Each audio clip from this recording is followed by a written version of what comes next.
There was a morning once, fragile, new. They called it Reconstruction. Freed men, freed women stepping out of chains into the light of possibility. Imagine schools built from dust, ballots cast with trembling hands, families stitched back together after centuries of being torn apart. For a brief, shining moment, it felt like the sun was truly rising for everyone. But freedom in America has always been a fragile thing, a conditional promise. A promise whispered, and then brutally broken. They voted so their ballots were stripped away. They built thriving towns, so those towns were burned to the ground.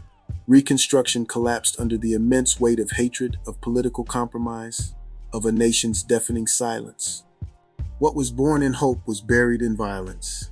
The rope became the law, the mob became the judge. The era of Jim Crow descended, carving the land into cruel borders of humiliation.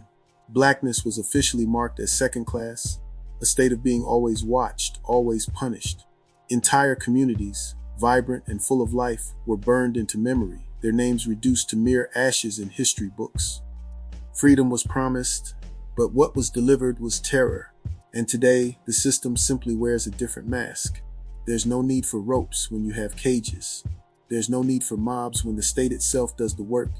We see it in the vastly disproportionate arrest rates, in a school-to-prison pipeline that steals futures before they begin, in laws written and rewritten until fundamental rights seem to vanish in plain sight. The civil rights that were fought for, bled for, once expanded, and now we watch as they are repealed, clipped, erased with the stroke of a pen. And the killings, always the killings. Police with badges, knees, and bullets stark. Painful reminders that black life is still not valued in the eyes of the state. They say history doesn't repeat itself, but it rhymes.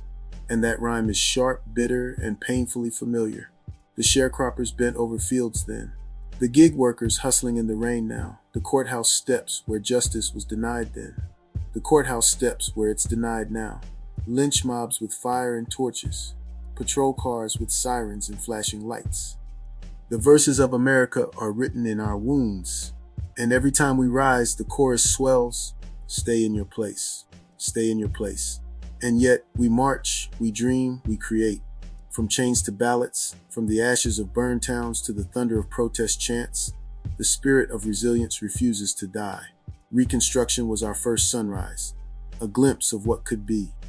And maybe today, despite everything, despite the pain and the struggle, we are still chasing that dawn. Still believing, against all odds, that it will rise again, and this time for good. Thank you for watching and for listening. If this story resonates with you, please consider liking this video and subscribing to the channel for more content that explores our shared history. Your support makes this work possible.